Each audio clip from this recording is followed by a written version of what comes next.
at you.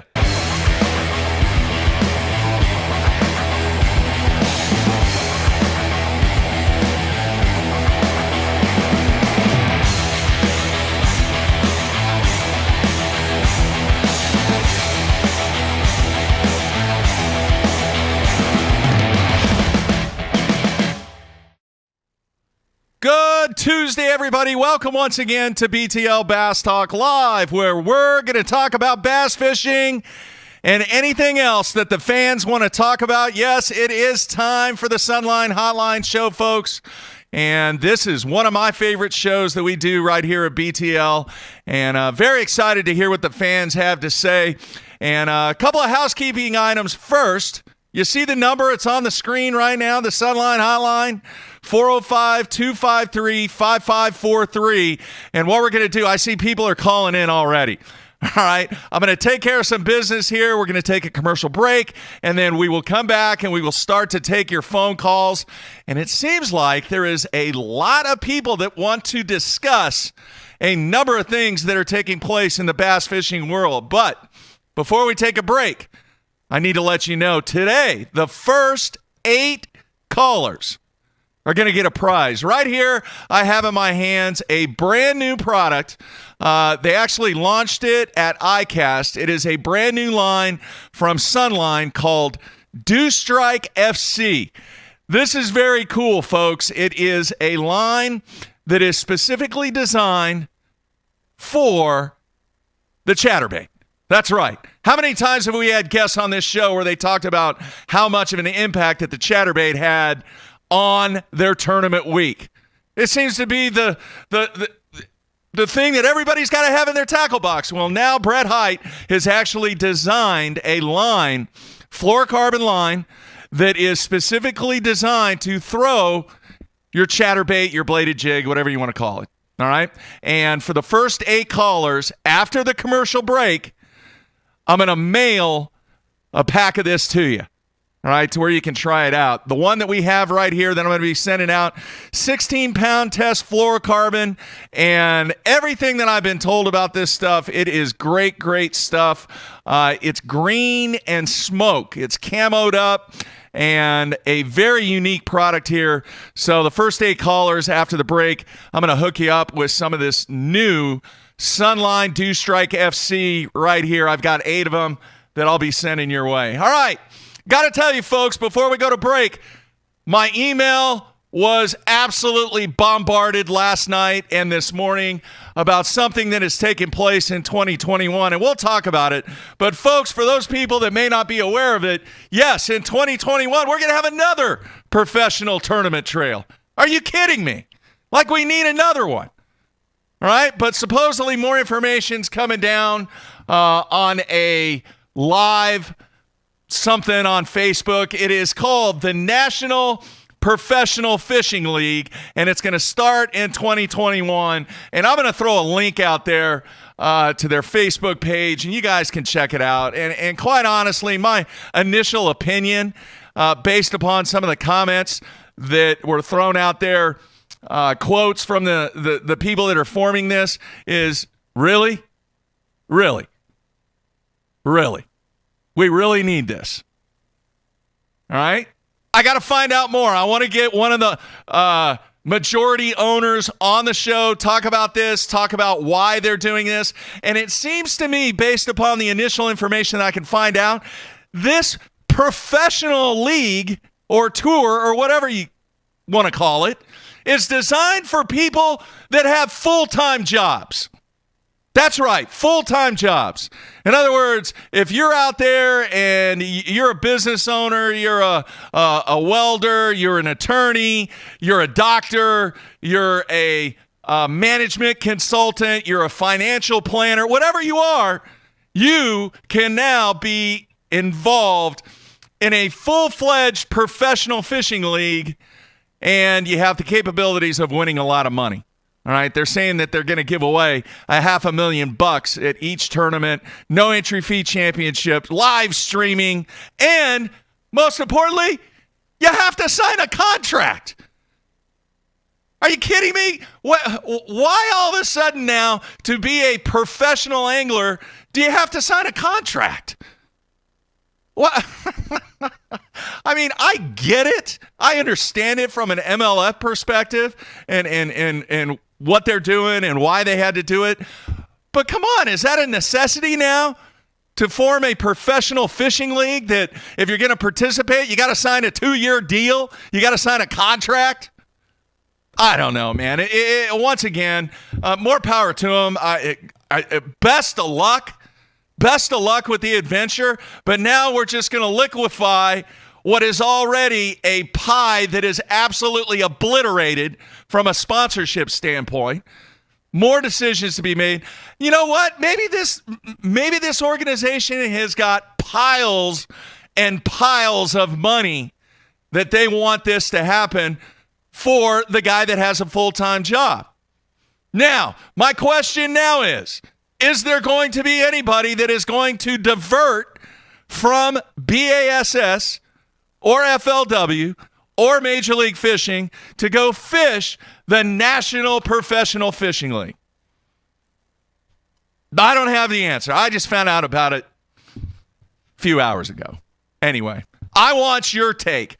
What do you think, folks, about this? Some of you may not even know about it. We need to talk about it. But, 2021, more power to them, right? But once again, there's only X amount of sponsorship dollars out there that's available. Like I said, man, they may have stacks and stacks and stacks and stacks of cash that they're willing to throw out for this thing. Who knows? All right, so here's what we're going to do. We're going to take a quick break, and we're going to come back, open up the Sunline hotline, and listen to the fans and give some stuff away for the first 8 callers. All right, everybody stay tuned. We'll be right back.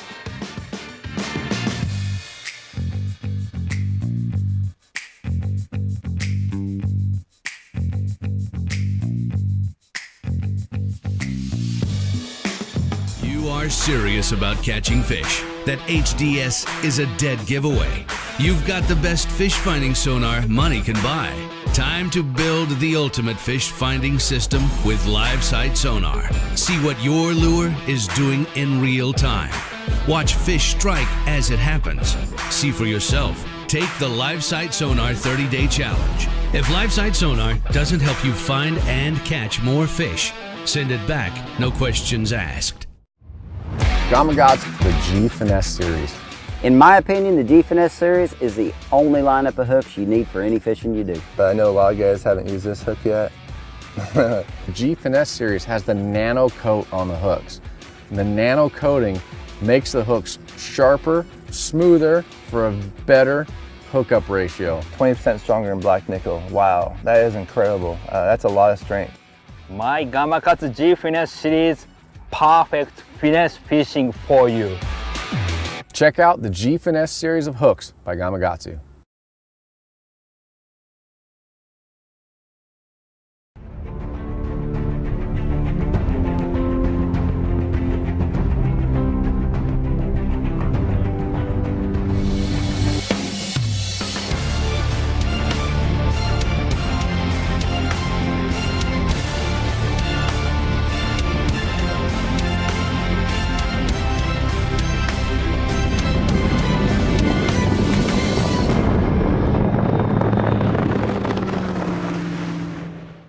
Guys, Gerald Swindle, Sunline Pro Staff. If you're a flipper, a slack line hook setter, you're really putting a lot of impact into your hook set, look for the shooter. It comes off the smooth, really smooth. Like when you're flipping, it is smooth. If you're gonna be drop shotting and cranking, Sniper's the deal, man. It seems like it's a little bit less likely, like on a sharp hook set, it doesn't seem like it likes it as much. But for coming off the spool on spinning rod, leaders, cranking, like if I'm gonna throw a big plug at Gunnersville, I've still got strong tensile strength. It's not gonna give out on me, but yet the line's thin enough it'll get down. So to me, shooter takes a hook set, Sniper's for everything else. So if you're gonna slack line them, go shooter.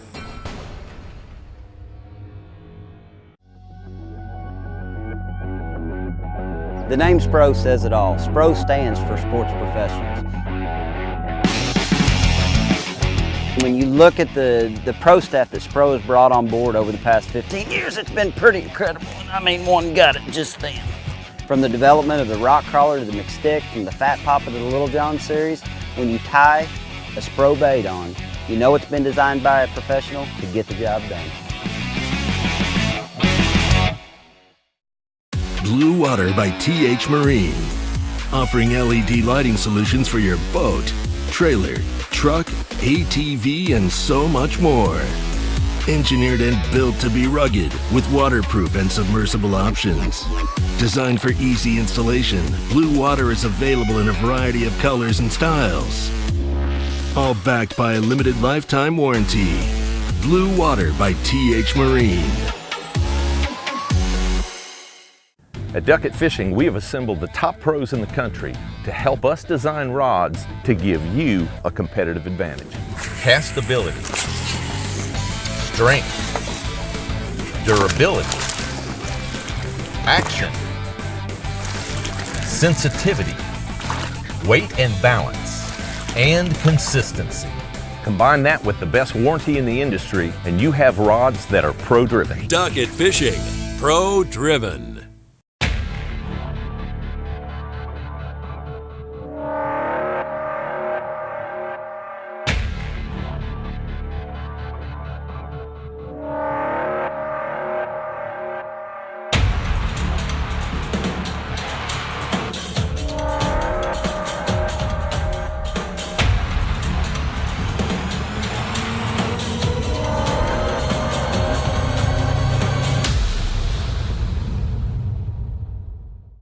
Hey guys, Cliff Perch here with AFCO. I've got the new Camo Hooded Reaper. It's going to be a great thing both for fishing and hunting this fall. I can tell you a couple of the features about it. Got the face mask like all the Reapers do, vented in front. It's got the fleece on the inside, so it's really comfortable. It's super warm. When you come down to the pocket, it's got this little snap system called Block Tapey, and it's silent. You know, it doesn't make that sound that other snaps and other systems that hook it together make. Great for hunting, and it's going to keep that stuff in your pocket. I got my power pole down, stuck in the mud in the bottom of the lake, sitting so still in the wind and the waves, could even be a hurricane. I got my power pole down.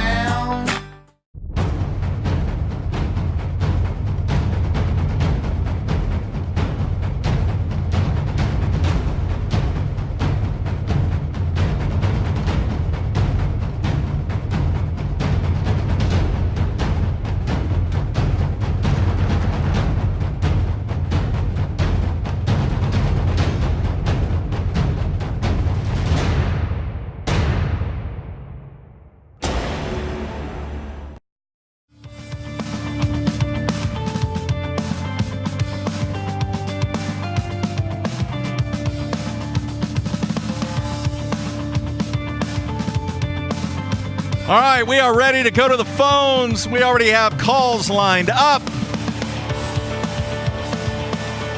People already opinionated about the National Professional Fishing League or whatever it is. We'll talk more about that. All right, let me get things queued up here to where we can go to the phones. We're going to go to Georgia for our first call. Tommy, you there? Hey, good morning, Mark. Tommy, how are you, man? What's on your mind this morning?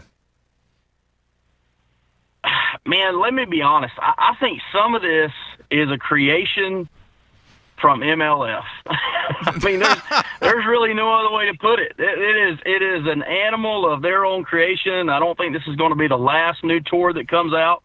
I don't think long term it has any water. It's going to hold water, maybe. I could be wrong, but I think some of this is just a creation of MLF. I'm curious to see if anyone else feels the same way. And, I just don't see how it sticks. This industry is small.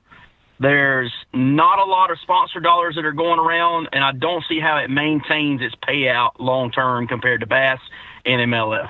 So I tend to agree with you. With it, Mark. I tend to agree with you. Now, I want to try and get one of the guys on the show. And I'm going to do my best to try and get him on the show next week and see if we can dig into a little bit more details. I just think, man, they must have a pile of cash somewhere because this is not a cheap venture. It really Yeah, isn't. but no pile lasts that long.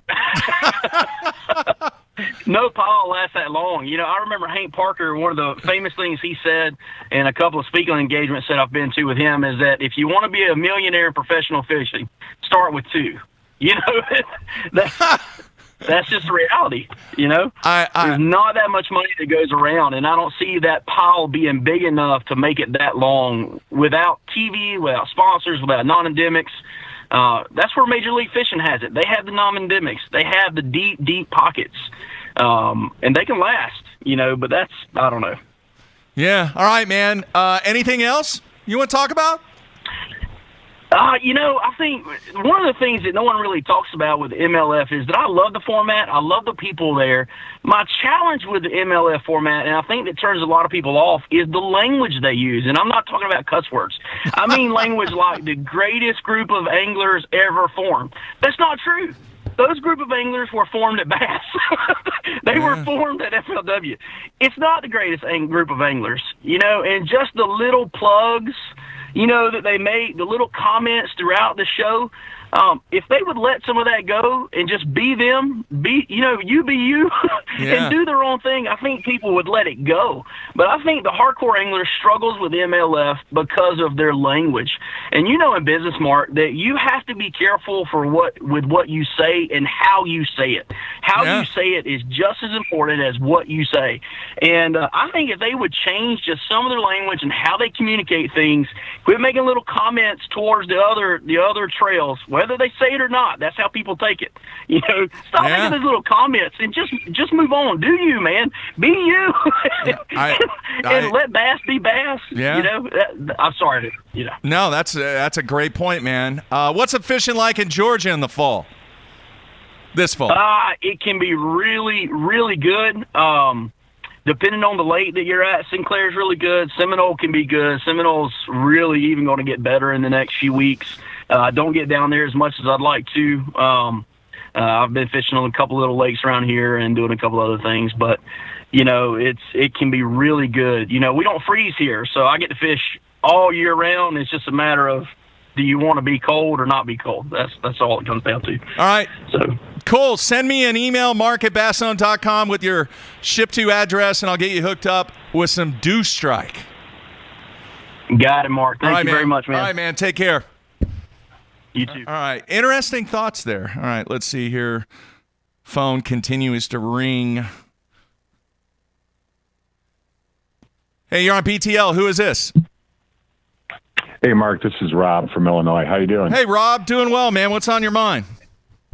Oh, I got a couple things. First off, late last night, I watched the Bass Elite Angler of the Year Championship and the Winning Ways. Yes. And, watching that is so different than watching one of the MLF tournaments. Yeah, absolutely. It blows it away.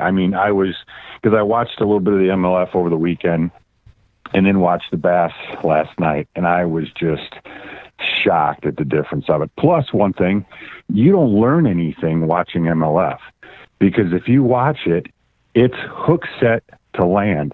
That's it. You know what I mean? Yeah. They don't show the guys working. They don't show the guys working the baits. There's really not much, And I know that Duckett Net says that there's a lot of media and stuff on the website, but I don't know. It's just not the caliber that the Elite deal's doing. Now, I will say this, and forgive me because I should know this, but I don't know the name that Major League Fishing calls it. Maybe somebody can help me out on the instant feedback. They do have a series of shows that actually breaks down what these guys did, and I can't remember what it's called. I don't know if you've seen that or not. That's the problem, Mark. You can't remember.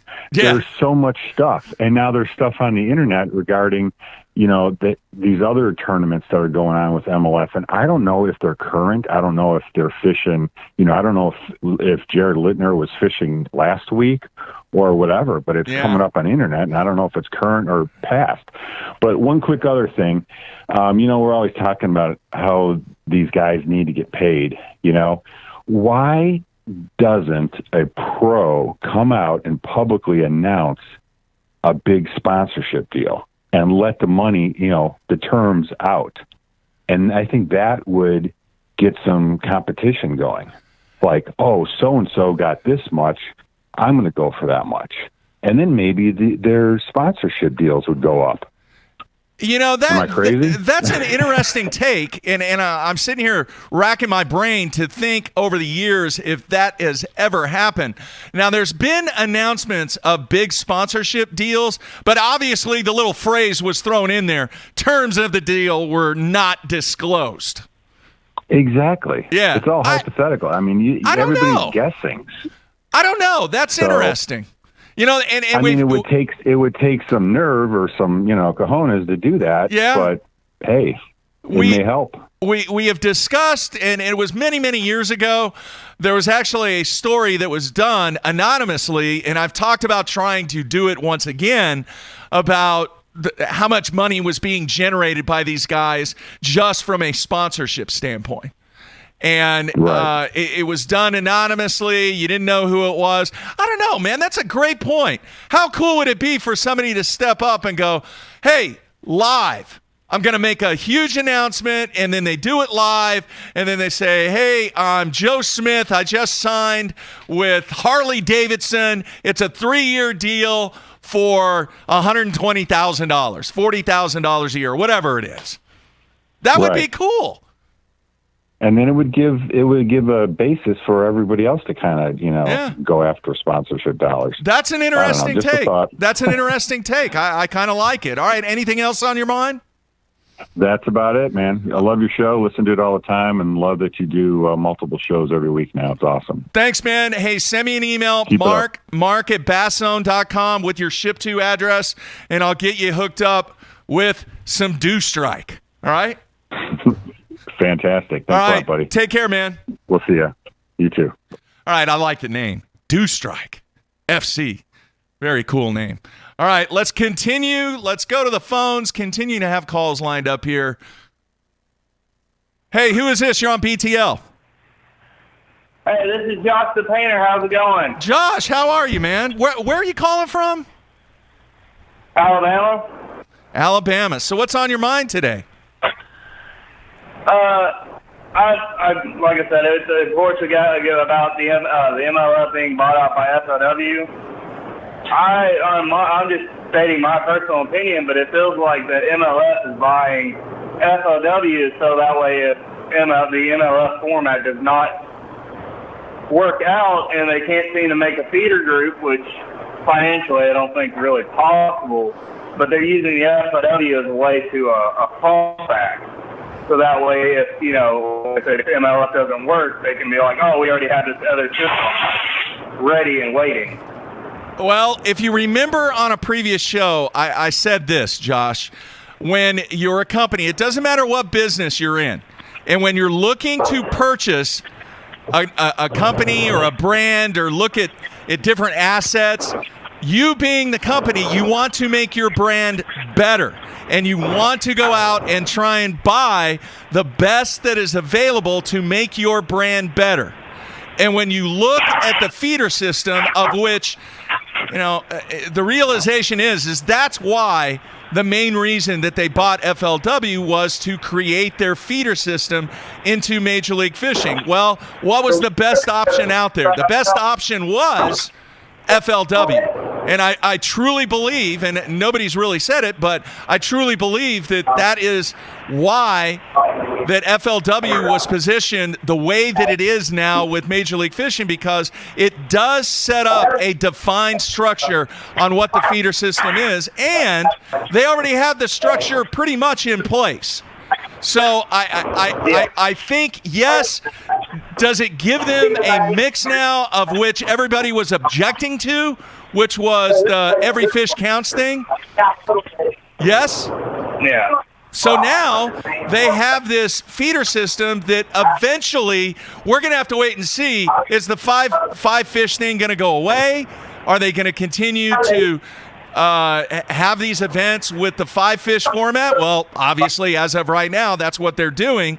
But, 3 years from now, 5 years from now, what is the face of the FLW organization going to look like based upon the feeder system into Major League Fishing? So there's still a lot of questions out there that remain with, I don't think, too many answers. It's going to be an evolution, and to see how they develop this brand into what they want, with their primary focus obviously being on the BPT.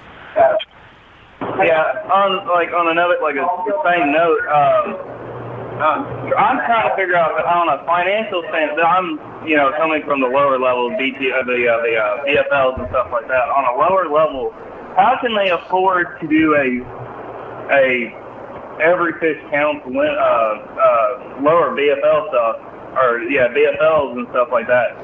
If if you don't have a marshal on the boat, there's a possibility of cheating and all that stuff.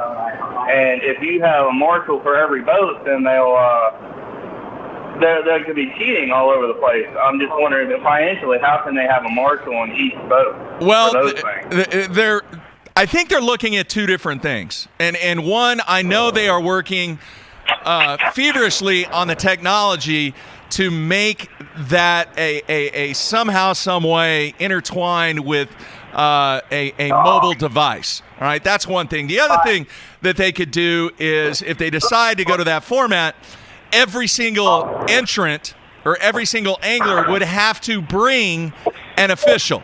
And then that official goes into a different boat, obviously, than the angler that they're teaming up with. So part of your responsibility, kind of like a caddy, except you're not actually caddying for the angler that you're paired up with. You're going to caddy for somebody else that has no association. That might be another possibility. But once again, man, that's a lot of the questions that remain on the evolution of how this thing's going to work.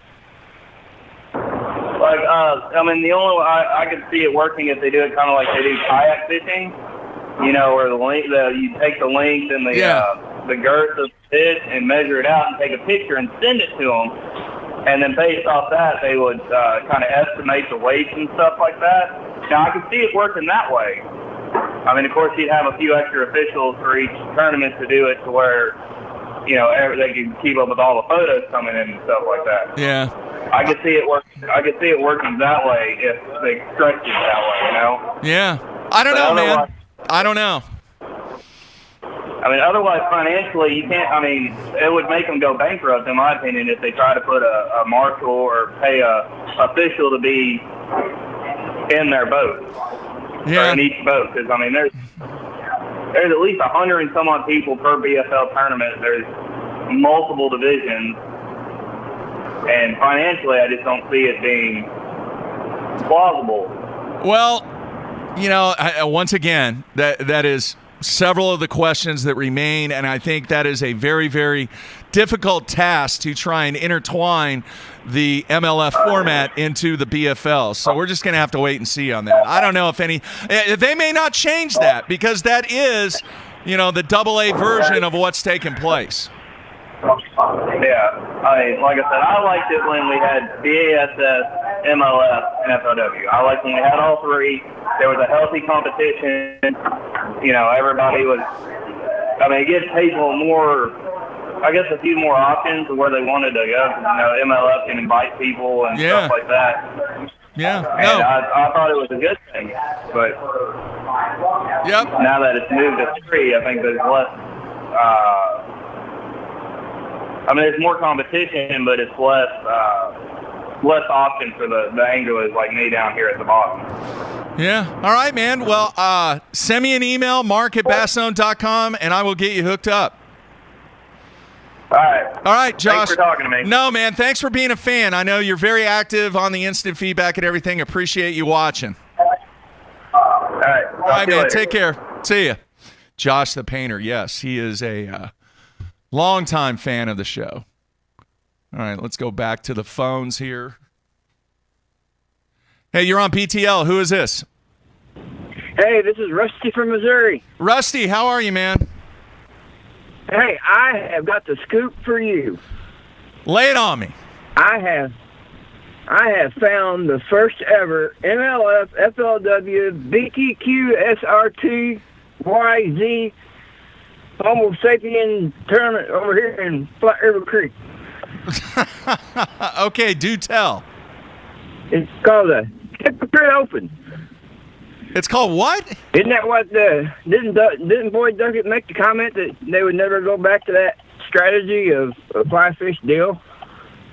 I think in the early stages there were some discussion on that, but if you'll notice, the BPT is not going to a 5-fish format. Yeah, but they're not, and I don't think they ever will. To be honest with you. Well, I just think it's very, very hypocritical. I see the point of I don't know what the deal is with what they're trying to do, but when you remember back when they had the Ultimate Match Fishing Show? Yes. Yeah, that was kind of concaved into the Bassmasters Texas Open type of deal, and they wanted, they claimed they wanted Bass to listen to the anglers more, and well, Bass did that, and they seen what kind of draw it really didn't produce at the Texas Fest anglers, and then you come back and now all of a sudden everybody wants us to jump on board and be a great, great thing, and people want to go see the guys. And the way that they do everything and such secretive is just beyond me. Like, I have to be friends with a couple of them guys, and I think there's going to be some buyer remorse coming into this here before too long. I really do. I just think that there's no camaraderie. I mean, when you go to the Bassmasters Classic like last year down at Nashville, it was just unreal. But there is none of that. I mean, it's kind of like a NASCAR race. You look out there, who's in the fans, and you can't find nobody. Like, where the hell is everybody go? Well, I will say this. You mentioned one word there, camaraderie. And I will say this. The group of guys that have formed the BPT and participate on the BPT, that is one tight-knit group. They are very, very tight. Everybody's pretty much, and I'm not talking about when the competition is taking place, because everybody's obviously on their own and everybody wants to win, and they become different people once that takeoff begins, or launch, or lines in, or whatever they call it. But off the water, that is a very, very tight group, of which, for the most part, the entire group is on a mission, and they're doing everything that they can to try and make this thing successful. Now, when you put 80 guys together, are you going to have 1, 2, 3, 5, maybe even 6 or 7 guys that don't agree with everything that's going on? Absolutely. And you can't please everybody. You can't make everybody happy. But I think, and let me get your take on this real quick, Rusty, and then I'll get your info, and we got to go to the next call. But if they would have went to the MLF-style format when they bought FLW and made all those FLW Pro Circuit events MLF format, I think it would have pissed a lot of people off.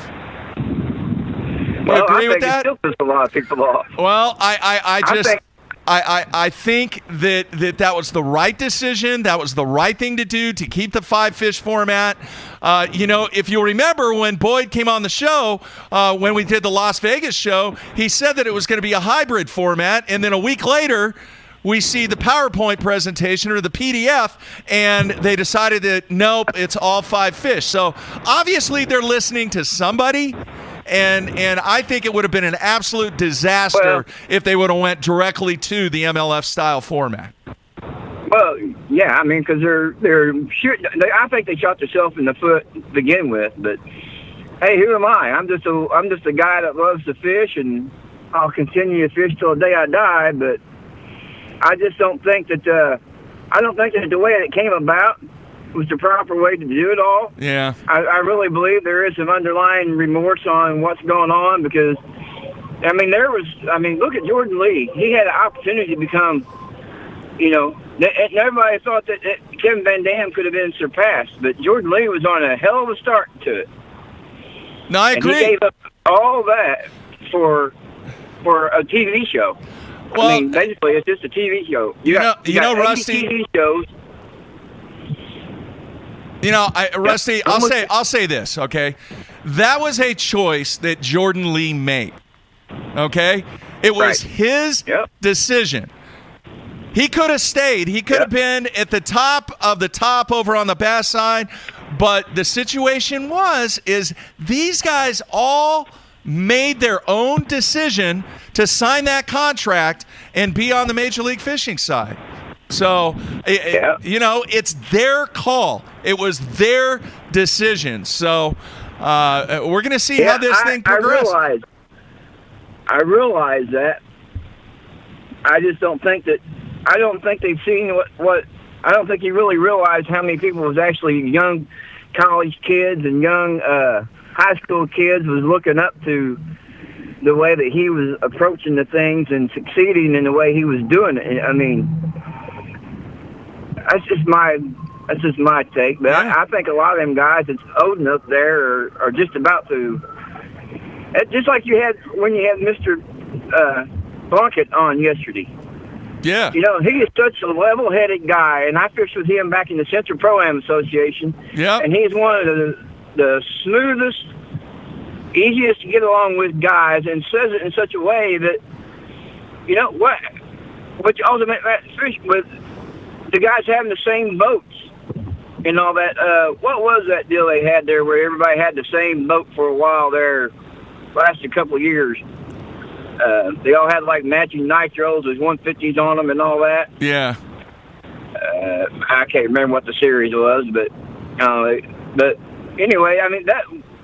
Why hasn't there been any type of stipulations on horsepower? I mean, we got guys down here on a little local lake that are running 300 racing motors on, 21-foot Tritons, running 101 mile an hour. Yeah. I mean, you talk about disaster waiting to happen.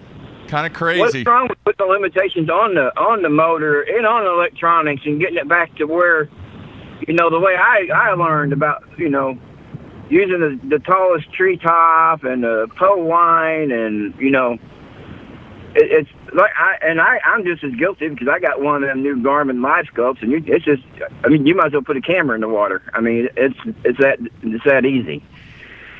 Interesting. Interesting. All right, man. Mark@basszone.com. Shoot me an email, Rusty, and I will get you hooked up with some due. Hey, Mark, strike. I appreciate you. All right, man. Thanks for the call. Appreciate your thoughts, man. All right. Thank you. All right. Take care. All right. Back to the phones. Let's see here. Hey, you're on PTL. Who are we talking with? This is Austin from Alabama. Austin, what's on your mind, man? Hey, I got a comment about the Bass Pro Tour anglers. Yeah. When the tour started, they wanted to, their big thing was catch, weigh, release. And that's what they were preaching to conserve the fisheries. Now you have all these anglers who want to, I guess for social media purposes, want to catch fish all day, ride them around in a live well, to take pictures at the end of the day. Now, these are the same guys that are preaching, that's killing the fisheries. And, you went to the Bass Pro Tour because you didn't have to pay injury fees. You don't care about the fisheries. So, because they're saying one thing and then they're doing something else. That's like Michael Jordan saying, well, running is bad for you, and then going out and playing a basketball game. I don't understand it. Well, let me say this. Do you think, all right, having said that, and there was a lot of stuff, I don't think anybody's going to deny there was a lot of stuff said early on when this thing was developing, a little later than a year ago from right now. But with the developments that have taken place, do you think that Major League Fishing should now take a step and actually put into place a conservation element because of the involvement that they're going to have with the FLW Pro Circuit and the BFLs that consist of the 5-fish format? Now, because of a situation that was a result of the purchase, which was the right thing to keep that format. Mm-hmm. Now, do you think it would be the right thing to do? And forget about what was said early. All right, I'm trying to be proactive here and trying to realize what the situation is today. Would it not be proactive move and a very positive move for Major League Fishing to implement some type of conservation plan based upon the way that their structure is now in place as a result of the purchase? What are your thoughts? Yes, I agree completely. Yeah. I would like to see something like that, you know. I mean, come up with a plan and let us hear it, you know. I completely agree.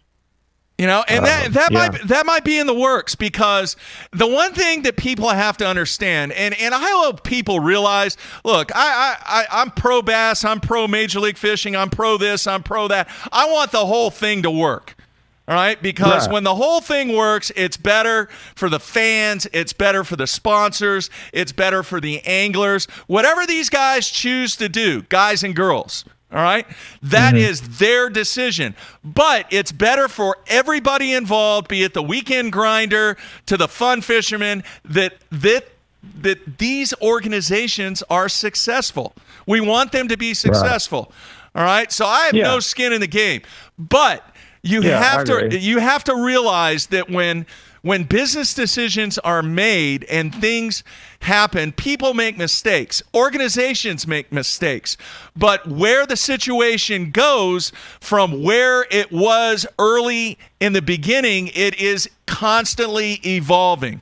And I think one of the things that Major League Fishing could do would be, now since they have that 5-fish format in their feeder system, and even if it only lasts a year, 2 years, 3 years, 5 years, whatever the number is, all right, show us now that there is an absolute need to take care of the resources in that 5-fish format, and hire or put somebody in a position that is totally dedicated to taking care of the resources and being a conservation director for those feeder systems.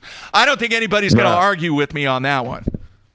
Yeah, I agree. Yeah, and that is a good point, because now, you know, the AAA tour, for lack of a better word, is going to have the 5-fish limit. So, yeah, you kind of got, you know, that, and then you move up to the Pro Tour if you make it. So, yeah, I agree. All right, man. Anything else on your mind? Anything else, Austin? That's it. All right. That's it. I appreciate it. All right, man. Mark at basszone.com. Send me an email with your ship-to address, and I will hook you up with some brand new Sunline. Okay. All right. Great. All right, man. Take care. Thanks. All right, and you know, that may be in the plan already. I mean, the board and Major League Fishing and the management structure that they have in place, they may be working on that right now and doing something, because now they have a situation that was different than it was last year, and things change. And sometimes it's really tough for people to adapt to change, but I think it would be a great move by Major League Fishing now with the feeder system at 5 fish, with the 5-fish limit. Hey, get a conservation director in there, show that you are concerned about those organizations that are weighing in 5, and take care of the resources. Obviously, catch, weigh, and release, tremendous from a resource standpoint, from a conservation standpoint. Now you have a brand new piece of your business, and let's take care of that piece of the business from a conservation standpoint. All right, back to the phones. Let's see here. Hey, who is this? You're on BTL. Mark, what's up? It's Justin Leak from Memphis, Tennessee, man. Justin, man, thanks for calling in. What's on your mind? Dude, I got a lot on my mind. First off, I'm a long-time lurker. Most of the time I just listen, but I actually decided to call in today. We're headed to Cumberland Lake later this week for the Costa Championship. We qualified through the Central Coastas as a co-angler. Very cool. So I'm looking forward to that. We're actually at the full-time job right now. Typically, the way I do these tournaments is I usually just end up showing up the day of the tournament meeting.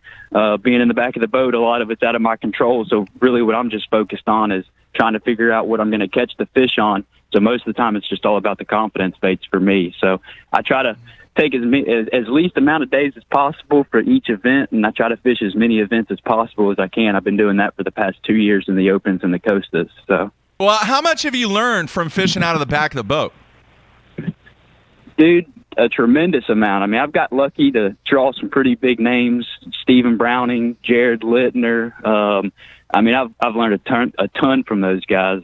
I made the Open Championship last year through the Opens, and then this year with the Costas. The main reason that I actually fished the Costas this year was because of the championship, to try to at least qualify for something, since the Opens got rid of their championship. But love both organizations, see pros and cons between the both of them. And then with these new changes, puts a lot of, on my mind too, going into next year.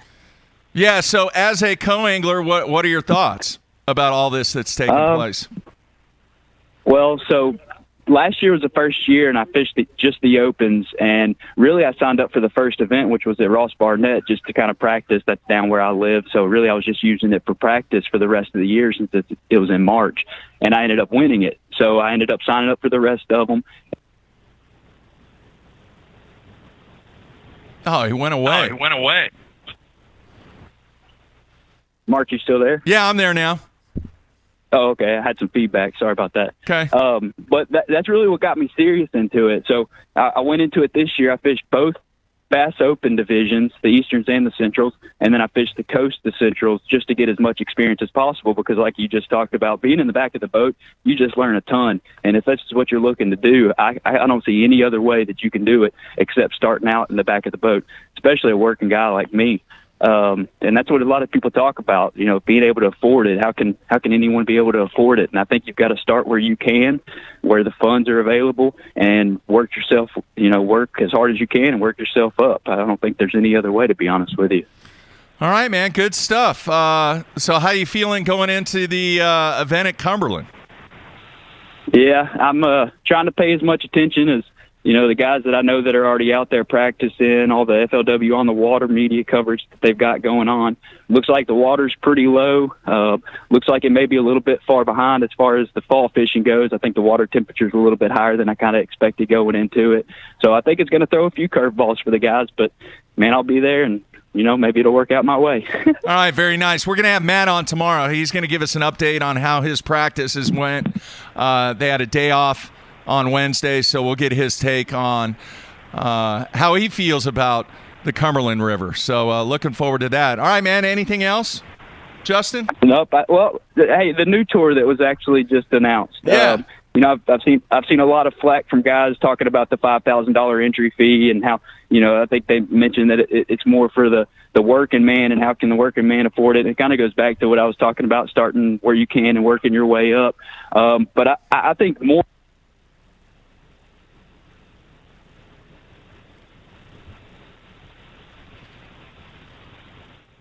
He's gone again. All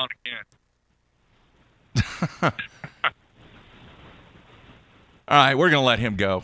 Sorry about that.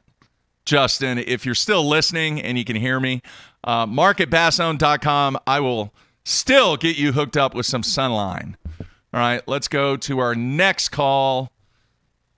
Let's see here. Hey, you're on PTL. Who is this? Hey, it's Chris in New Hampshire. Chris, how are you, man? What's on your mind?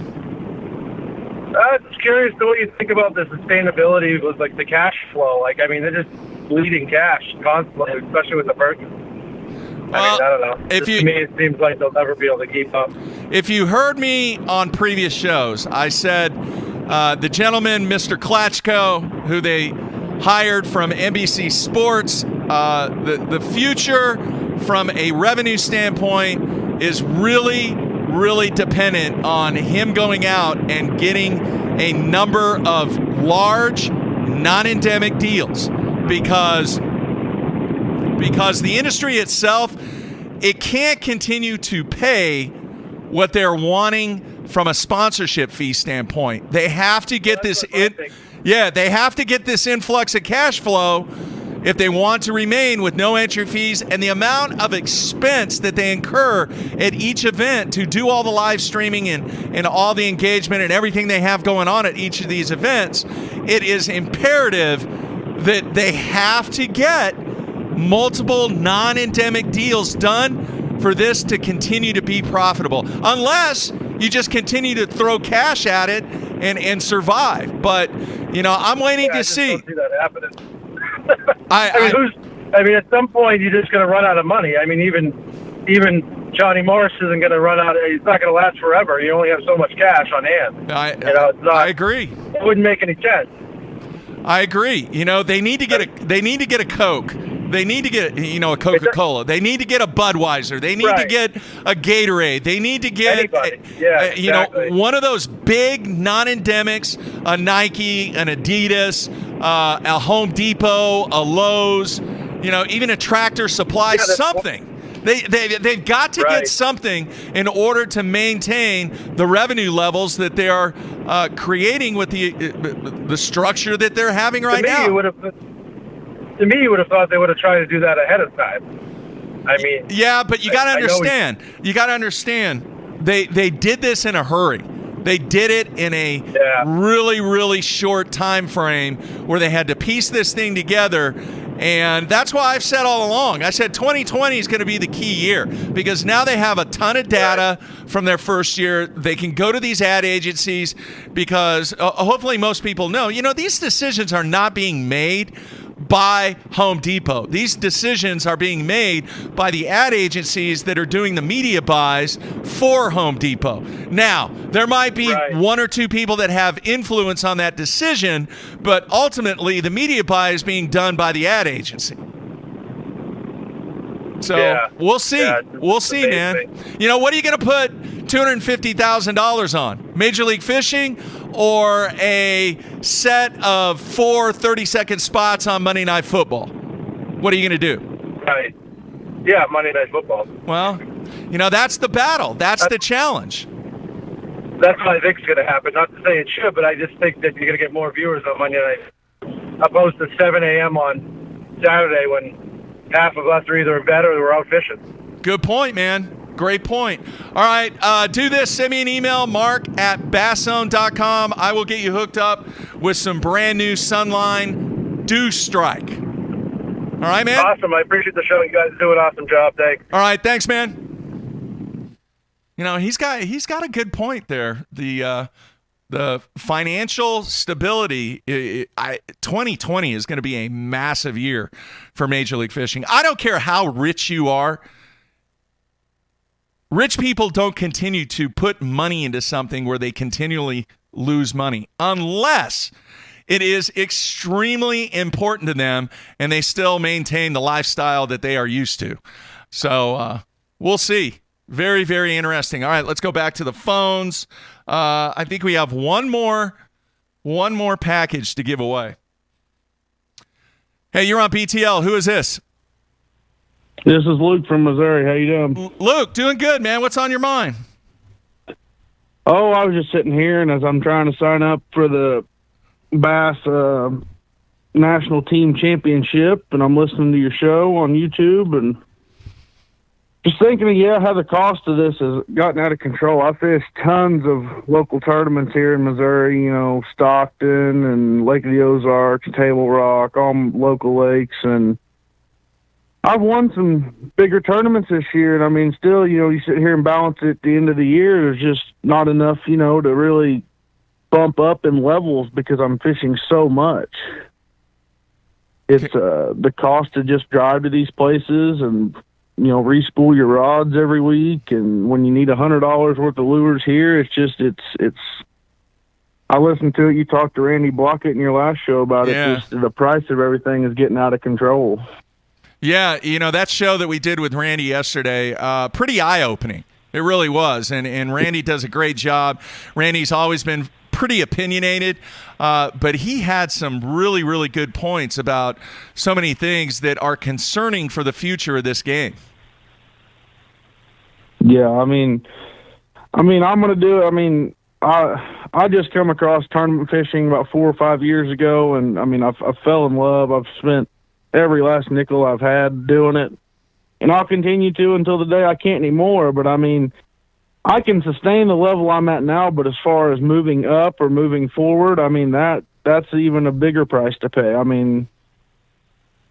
It's something hard to swallow. How much, forget about the cost right now, just for this question. Do you really have a very large desire to move up in the ranks and really try to excel at a higher level in this game? Yes, sir. Is cost the main thing that's holding you back? It's not ability, obviously. Well, I don't have all the ability right now. I mean, I don't have what it takes. I feel like hopefully I'll be there one day. Maybe not. I don't know. But I mean, I don't feel like you can see how good you are until you do dabble in some of those, those Costas or something else and see where you end up. Good point. Now, BFLs. Do you fish BFLs? I do not. They did not work out with what I was doing this year. I seen they were paying back about 50%. They had one here on my home lake here in Stockton. I'm really kind of biting myself for not fishing that, but no, I did not fish the BFLs this year. I love that lake. A lot of people look at Stockton and they're not used to it if they're familiar with the Ozark lakes, because a lot of times Stockton is stained or muddy or dirty or, some of the areas in there. But a great, great body of water that doesn't get a whole lot of pressure. Gets a little bit, but kind of a hidden gem in the Ozarks. Yeah, it doesn't get near as much pressure as Table Rock or Lake of the Ozarks. If it is actually a really clear lake. I mean, it's as clear as Table Rock most of the year. I mean, it's got 8 to 10 foot of visibility most of the year. With the high water this year, that wasn't the case. But I mean, we won the Joe Bass division over there. We won the points championship, and the high water was real helpful for us this year. We like to fish shallow and power fish, but I mean, it's a great lake. I mean, I spend most of my time on it. It's 15 minutes from the house here, and that's where I feel comfortable with fishing, that lake. Very nice. I remember the last time that I was on Stockton, the only reason I mentioned it was dirty and stained and kind of muddy was they actually had a Central Pro-Am championship many, many years ago. And it was brutal, and so many people tried to fish the clear water, but the fish were actually being caught in the stained and dirty water. And it was kind of out of the norm. That's how it is a lot. I mean, if those fish get some dirty, some stained up, even if you only got 2 or 3 foot, which would be stained for that lake, I mean, those fish, they go crazy because they're not used to having that kind of stained water. I mean, they go absolutely nuts. Yeah. All right, man. Very cool.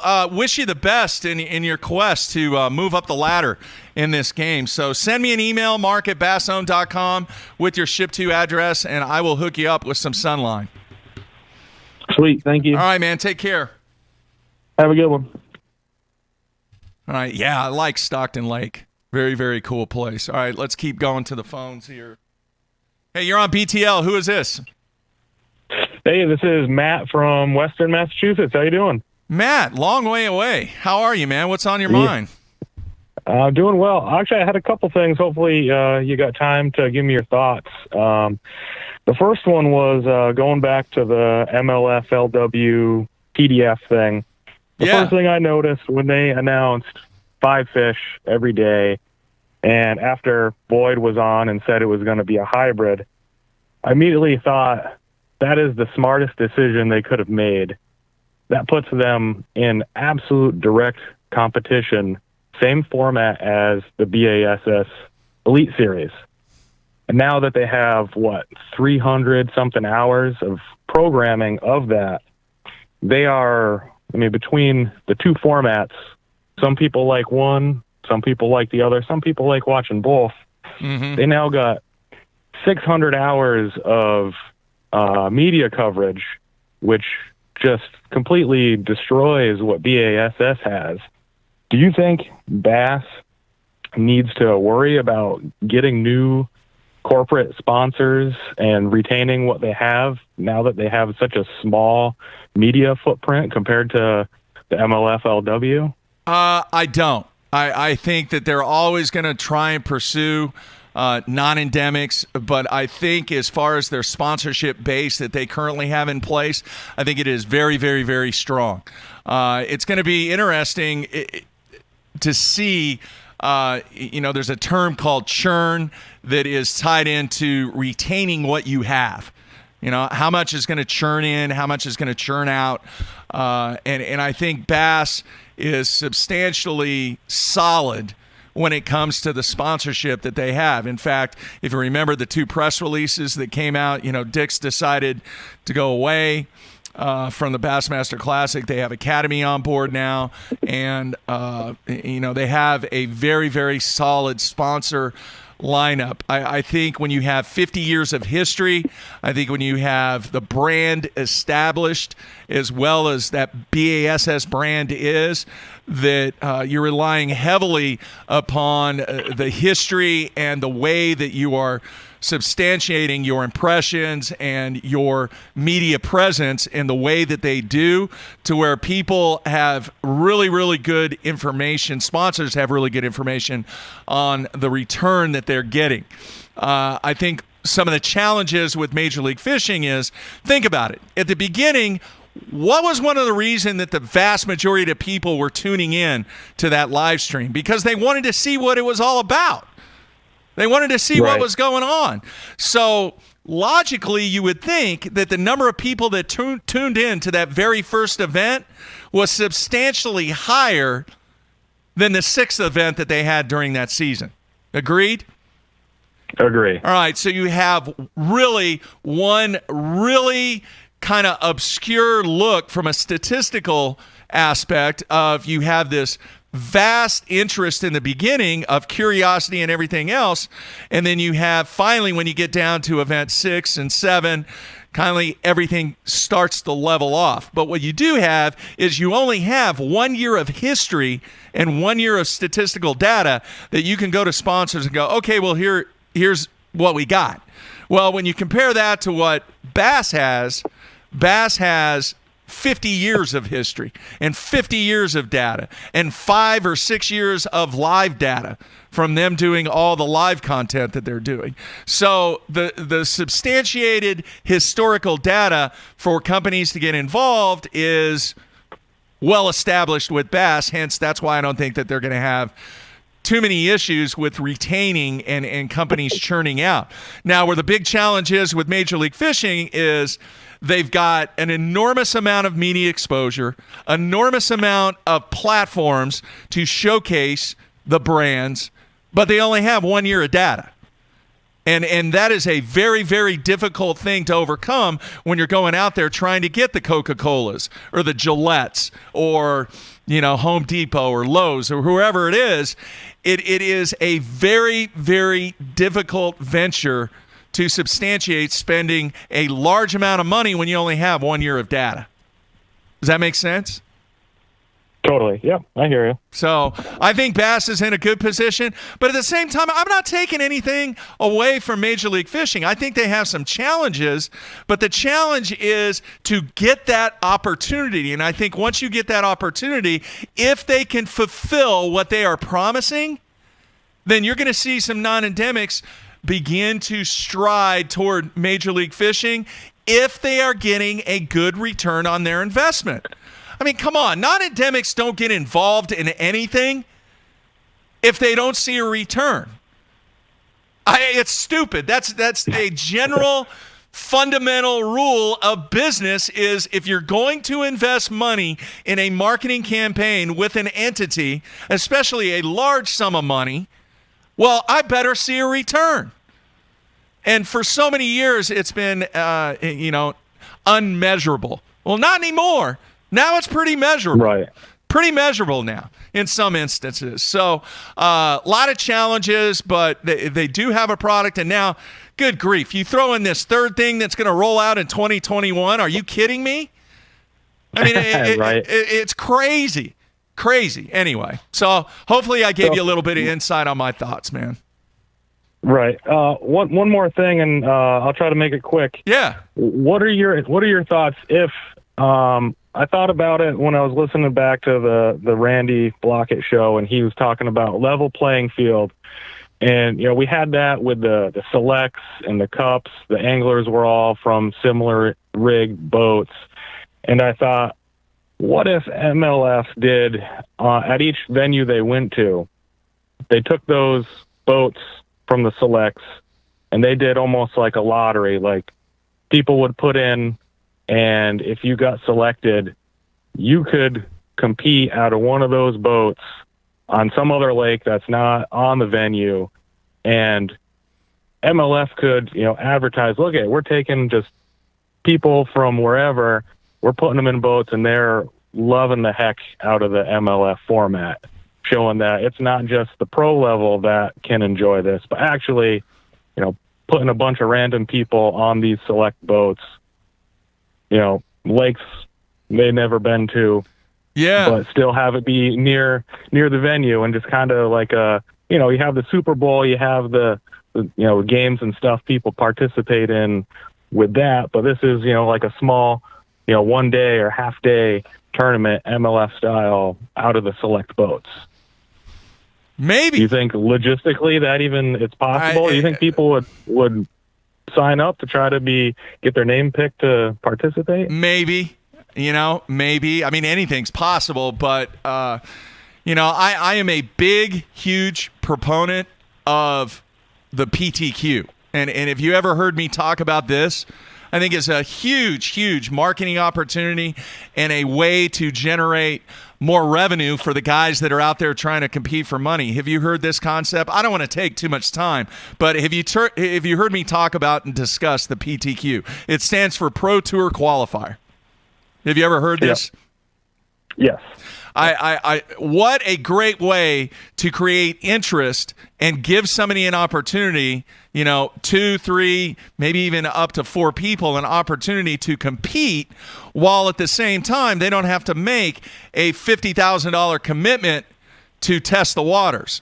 But at the same time, if you have, 5, I don't know, let's see here, maybe 50 guys and girls sign up to fish in the PTQ, that's additional revenue that goes into the prize fund, of which helps everybody out. And I just think it would be a great PR move. I kind of like the idea that you mentioned, because yes, it does generate interest, and it throws out that element of getting the common guy involved. You know what I'm saying? So I like that a little bit. Not bad, man.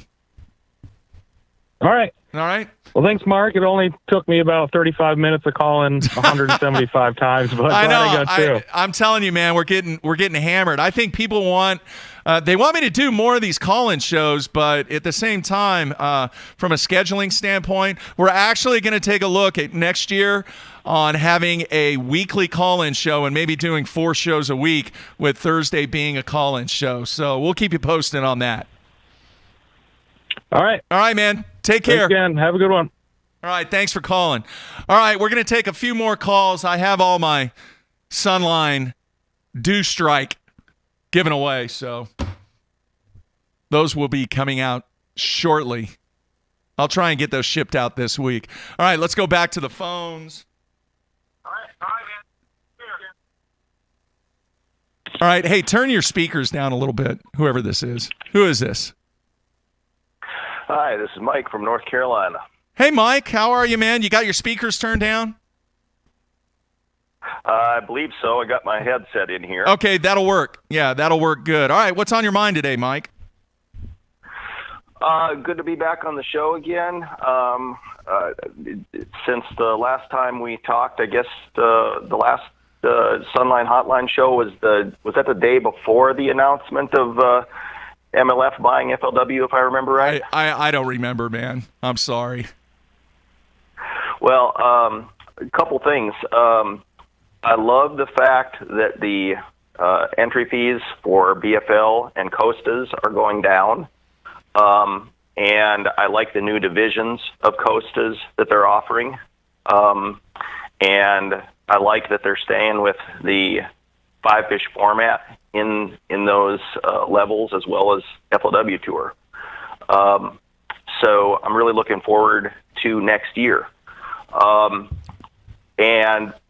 I personally know of several people who opted to fish other tournaments instead of BFLs because of the rising entry fees in them. They'll be coming back. And so that's a good sign. So if that's happening in the circle of people I know, it's probably, also kind of happening across the board, I would imagine. Mm-hmm. However, having said that, I don't know. I don't know how the FLW tour guys are really going to fare. Because realistically, BPT doesn't need those FLW tour guys. I mean, they could do their feeder system strictly through BFLs and Costas. And, right now, with the economy strong, the last couple of years, the economy's been strong. I mean, there's a lot of money out there, but I kind of have my doubts about what's going to happen in an economic downturn. Because if you remember, back in the mid-2000s, we had the majors and BASS, and it was no entry fee event. It was going to change fishing, be like other sports. And, and Don Rux, the general manager at MLF, was with Bass at that time. And it wasn't sustainable. So I guess we'll see what happens. But, at least at the lower levels, I really like the changes that we have. And I'm glad to see that the same people at FLW are going to be part of the organization. Yes, a lot of good people over there, man, from top to bottom. Yeah, so that's all I had, and good to talk to you again. All right, man, thanks for calling. Thank you, sir. All right, let's keep going to the phones. I'm going a little long here, but the phones keep ringing. All right, let's see here. Hey, you're on BTL. Who is this? This is Blake from Knoxville. Blake, how are you, man? What's on your mind?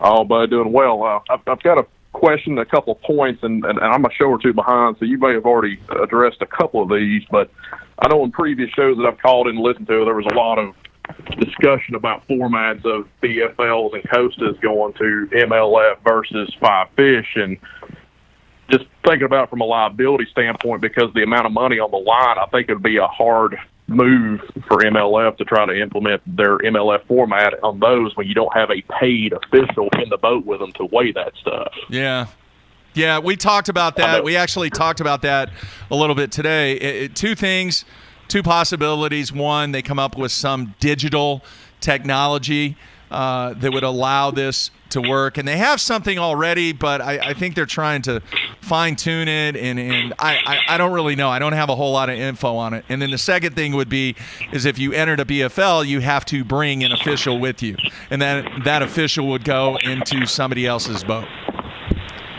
I got you. Yeah. Another thing, and this shifting gears for probably most of the conversation today, but I've noticed many of the professional fishermen now are venturing into media platforms like YouTube and things like that. And there hasn't been a lot of emphasis on, they might have a logo or something, but they're not spending a lot of time on watermarking their videos and doing things like that, because in a case where if they were able to get something to go viral to drive views back to their channel to help generate revenue for them and their sponsorship, if somebody clips their video and it's not watermarked, things like that, there's no way to bring that back. And an example of that is what happened to Fat Cat Newton earlier this year with his nunchuck video, and then went completely viral, and all these celebrities are sharing it. But unless you just know who that guy is, there's nothing driving that traffic back to his website.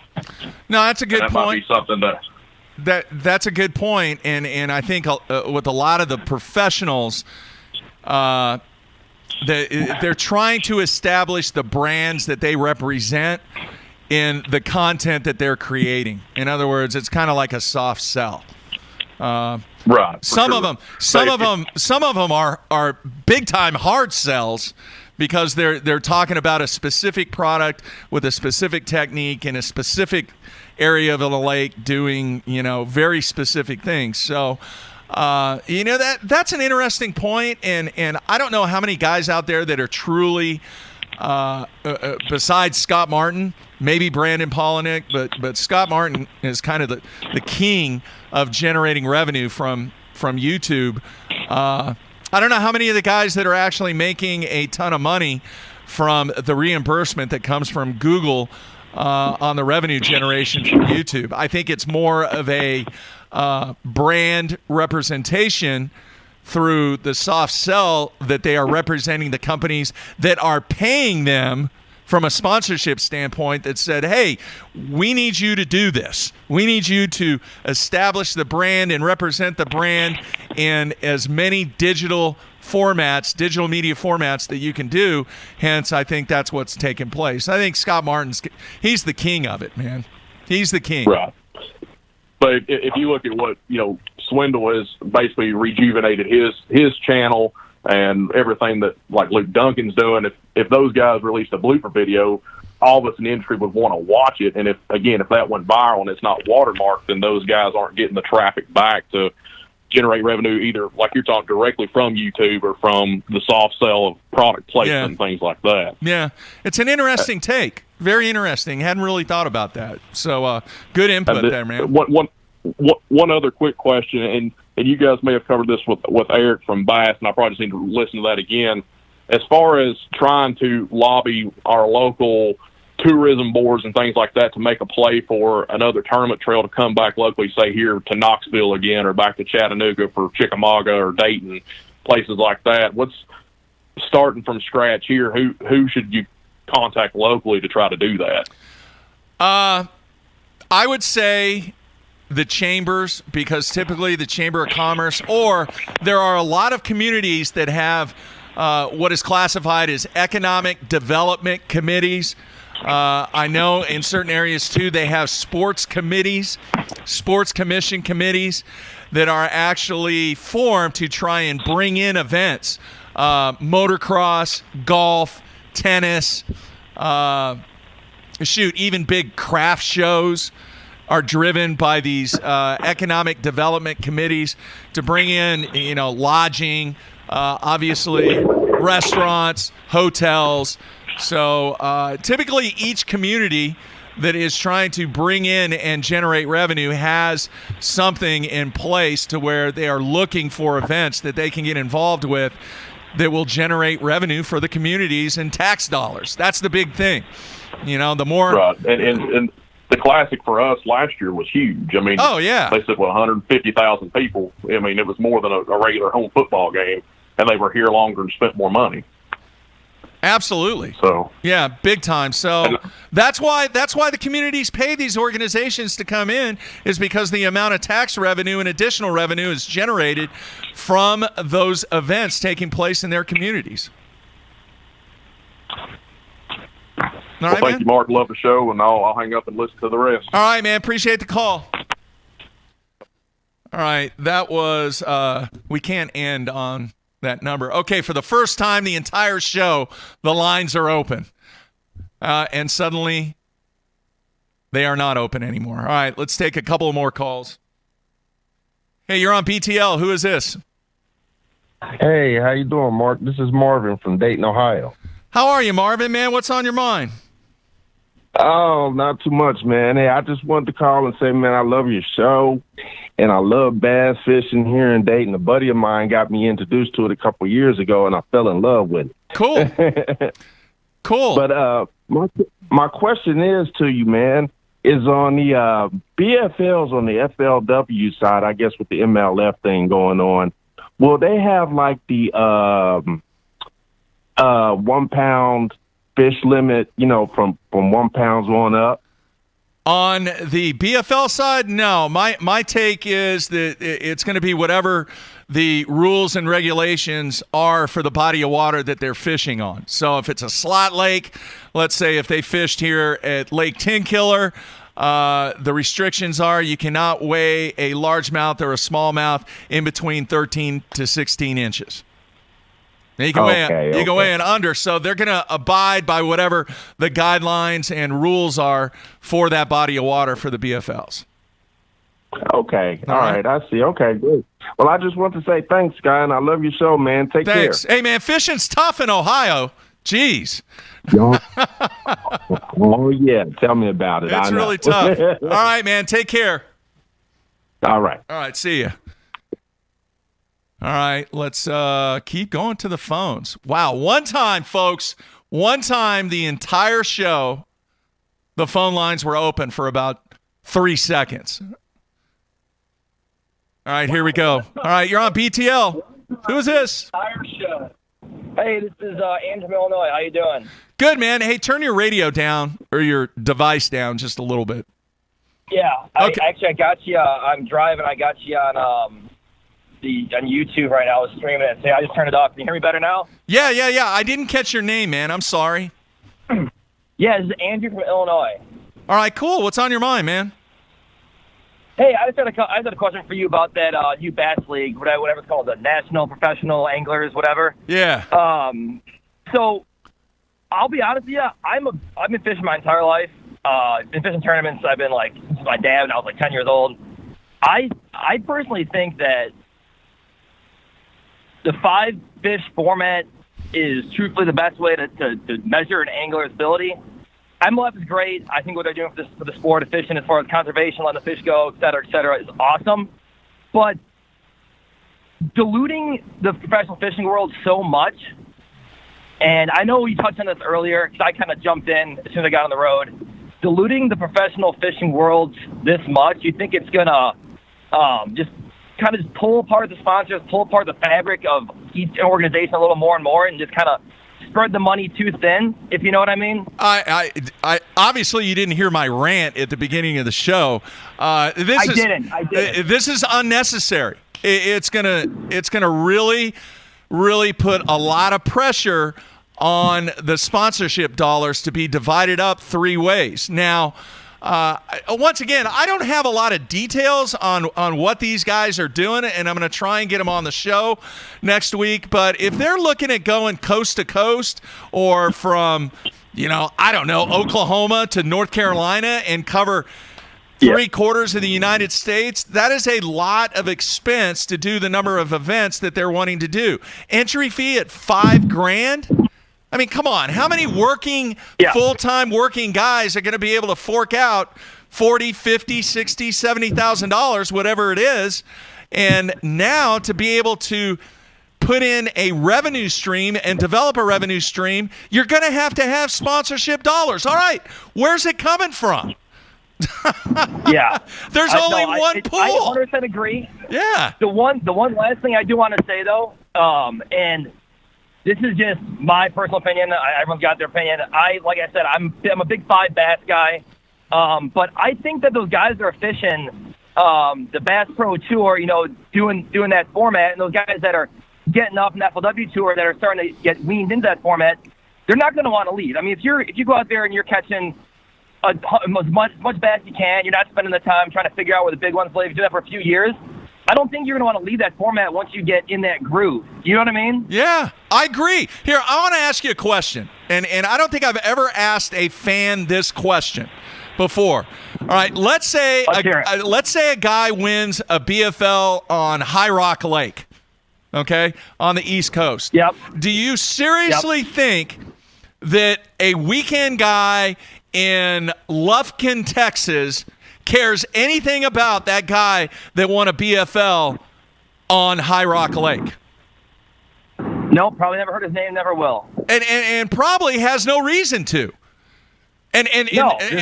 There's no media kind of curiosity by people outside of the High Rock Lake area. Now, I'm sure John Smith, who won that event on High Rock Lake, I'm sure that all of the people that fish around High Rock Lake are very, very curious and want to know more about how he earned his victory. But outside of that area, is the rest of the country truly going to be interested in John Smith's win on High Rock Lake? No, definitely not. Okay, so the point I'm trying to make is if you have these 8 events on the National Professional Fishing League, if you have the core group of pros already fishing Major League Fishing, you have another very, very good core group of pros fishing on the Bassmaster Elite Series, is somebody truly going to care across the country about John Smith fishing on High Rock Lake? And yes, you're 100% right, but that's the issue with starting a new organization. They're going to have the first few years are going to be almost impossible. If they can make it through 3 or 4 years as an organization, get the money, get the sponsorships, get a couple of decent guys with decent names to jump over, that's the only way they're going to survive. Otherwise, they're going to be a 2-year flop, and it's unfortunate. That's just the way it's a business. It's all business. You know what I mean? I agree. But, and maybe, like I said, maybe they have stacks and stacks and stacks and stacks of cash somewhere that they're going to throw at this thing and try to make it successful. But quite honestly, I don't think anybody's going to care about John Smith winning one of these events on High Rock Lake when you have the other two entities that people care about. Unless they have money outside the industry, there's just not enough money embedded in the fishing industry to really fuel a whole nother major tournament organization, in my opinion. I don't know, but that's what I think. I agree, man. Isn't this great? Isn't this show great to where you can actually voice your opinion on this? I love doing these shows, honestly, man. I drive for work. I do sales. I drive from state to state, and I just found you guys' show about a month ago. I've been tuning in I've been in the back in the old YouTube, like months ago, listening to the ones on YouTube. Listening to them now, but I love this show, man. Keep doing your thing. All right, man. Appreciate it. Thanks for calling. Take it easy. All right. Very, very good stuff. And folks, let me just say this. All right, I'm not trying to be super negative about this whole deal, but it's just like we've seen it in other sports. And I know, you can't compare other sports to professional fishing. Well, you know what? They're all businesses. You have two major players in the game right now. Two major players. Now you're going to add a third? Are people really going to care? Are people going to step up and pay $5,000 an event? I don't think so. But, things could change and my mind can change. But my initial response right now is, who's going to pony up $5,000? Are sponsors just going to flock to this thing when they have already very, very difficult decisions on what organization they're going to take part in? And now there's a third one out there? Man. All right, let's go back to the phones. Hey, you're on BTL. Who is this? Did they hang up? I guess they hung up. Let me go back to this. Hey, you're on BTL. Who is this? Hey, this is Jeff in Nashville, Tennessee. How are you? Jeff, doing well, man. What's on your mind? Hey, I just wanted to say thank you and Matt for spending your time doing this. I know you guys got plenty of other things to worry about. But one thing, I'm in the rodeo business, and I've seen some changes, ebb and flows. The rodeo business and professional bass fishing have a lot of common parts. And I'm just waiting for one of these business developers to break off, take all that money that they're paying out in earnings and split it between 20 to 30 guys on a salary, and then take those guys coast to coast, go out on the California West Coast run, and actually get this on a national level and get those people involved. What do you think the chances of that are happening based on just using the amount of money that the PBT or BAT or whoever is paying out at $100,000 to a winner and that sort of thing? I just don't know, man. I really don't know. I would like to hear your opinion. Do you think it's possible? Oh, I think it's absolutely possible. And I would rather see that than see these money guys get burned and all of a sudden give up their hopes of helping professional bass fishing. But I just don't know if they're going to get burnt out and spend all their money and assets before they get to that point. Well, the easy answer to that is if they bring in more money and can get more companies involved with this, then it probably won't even be an issue. No, I agree 100%. Yeah. So we'll just have to wait and see, man. And this is the other thing that people need to realize. And granted, I understand a lot of people don't like, and we talked about people being on one side or the other side. It's the first year. It's the first year. Now, granted, all right, they've been around. Major League Fishing has been around for a while. I think 8-9 years, something like that. But it's the first year for the BPT, and let's see how things evolve. This is a huge step with the establishment now of the feeder system, and we'll see. But I'm telling everybody, if they don't get big deals from non-endemics, this is going to be a very, very difficult challenge because you can only continue to spend money so long. I don't care how much of a billionaire you are, Billionaires don't like to continue to lose money. Agreed? Oh, 100%. I think, and with Geico not as the title sponsor of the Classic, and that going to Academy, I thought there was still more years on that deal with Geico and the Classic partnership. But that kind of worries me about some of those non-endemics that are kind of falling out. Academy, in my opinion, that's an endemic. That's somebody that can benefit from it. But a Geico, a Toyota, and those companies start falling out, I think that's a sad, sad sign to see. You know, on one of the previous calls, I forgot to mention, Bass signed a 4-year deal with Toyota. And there was a little bit of a buzz in kind of a neutral way on whether or not Toyota was going to come back. I said absolutely. You know, in my opinion, yeah, it's a done deal. But to sign a 4-year deal with Toyota and extend that relationship is huge for Bass. So I think the brand over there is very strong. I think their sponsorship lineup is very strong. But at the same time, I think what MLF has going on is strong, but it's very fragile. It is very fragile. And what I mean by that is they've got to start to get some of these larger endemics if they're going to survive based upon the cost structure and that they have in place. It is expensive to do what they're doing. So you got to have revenue to pay for the cost and to continue with no entry fees, which I think is you know, unique, obviously. A big selling point for the guys over on Major League Fishing and the BPT. But you got to make money, man. I mean, you could break it down any way you want to, but the bottom line is you have to be profitable. You got to make money. You can't continue to lose money. Agreed? Yeah. Agreed. So awesome. Thank you for all what right, man. you guys do. All right. Thanks, man. Thanks for calling. Bye. All right. Oh, man, I am going to be super late for my class. I'm going to take one more call, the final call of the day here. It has been a tremendous Sunline Hotline show, and I can't thank everybody enough. A lot of persuasion on trying to get us to go to 5 days a week. I don't know if I could do that or not. 4 days a week. We are going to do some 4-day-a-week shows next year in 2020. Very excited about that. And let's take our final call of the day. Hey, you're on BTL. Who is this?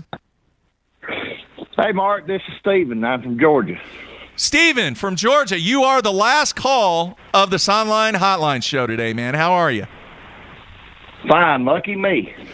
Yeah, what's on your mind? Yeah, about the BPT. I was kind of upset when they bought out the FLW. And how the organization, but my biggest thing about the BPT tour is they're missing, you know, obviously the bass is the star of the show, but the second biggest thing of these big tournaments is the fans. And I got a chance last year to be around the FLW tournament and the bass tournaments, went to the Classic in Knoxville. Didn't get a chance to do nothing with the BPT because there wasn't no outreach for the fans that I felt. And the live stream just after the first event is like, well, I can just check in every so often and see what's going on there. But, you know, Bass Live kept me tuned in. I just couldn't step away all year round. And I think for the BPT to move on, they're going to have to get more fans into their system because without the fans, the product just dies off. All right, let me ask you this. I'm just curious. It was mentioned on the instant feedback earlier today. Everybody's like, bring back fantasy fishing on the BPT, or not bring back, actually establish it. Were you a fantasy fishing guy, or was that something that you didn't bother with? But having said that, it was something that connected the fans with the anglers. Yes, fantasy fishing. Even my 9-year-old son, he was helping me do my picks with the fantasy fishing and bass. It just kept him more tuned into the fishing. But you know, as a 9-year-old, when the tournament's close by and I'm off of work, that I can take him to weigh-in. He loves going to weigh-in. Yeah. And just being a part of that atmosphere. And, you know, with the drive-through, the pregame show and stuff, there's not really much excitement for that, for fans to show up. Yeah, and MLF has received a lot of feedback on that, and it's going to be really, really interesting to see if they change anything in 2020 to create a situation that it engages the fans during the festivities that they have once the day is complete. So it's a valid point, man. Really, really good point. Yeah, I mean, I've been a bass fan. I started watching fishing probably when I was about 4-year-old. Now I'm 41-year-old. Grew up Ray Scott days watching it on TNN. Yeah. Oh yeah.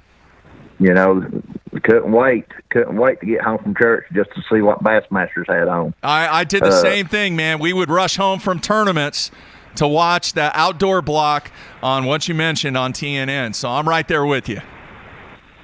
Yes, sir. It just, now, and I got out of fishing for years, and one day my son just said, and, it was a Major League Fishing show. I'd still watch fishing, but it was their show, and he said, Dad, I want to go try that. And so I took him, and he caught his first fish, and he's been hooked ever since. That's awesome. But, when I turn, BPT on, if I'm watching on a live stream, it's the same old thing. What's Swindle doing? It's, if his angler ain't doing nothing, he just turns it off. It just ain't no intriguing to him. But we can turn bass on and just see what's going on.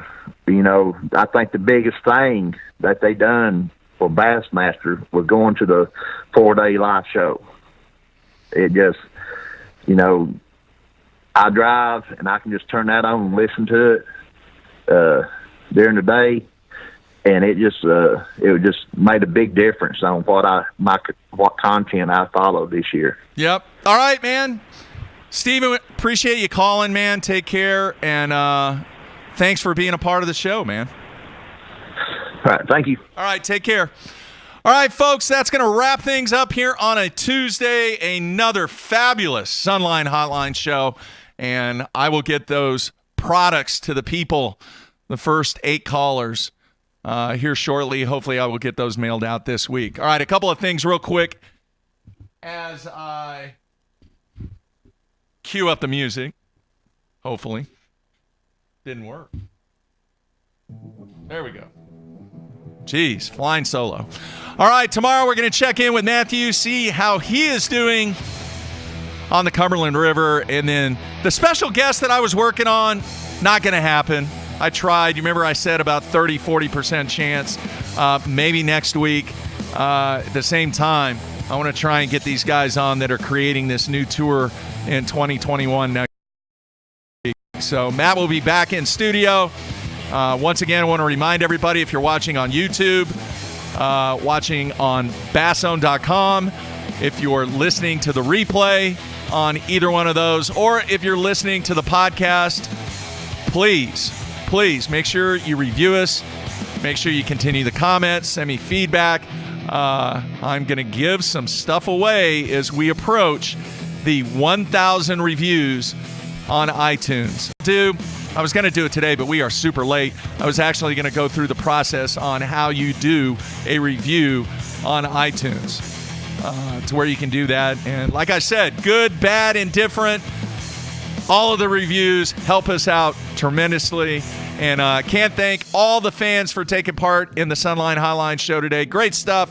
We will do another one here very, very soon. And we'll be back tomorrow, same time. That's it, folks. I'm out of here.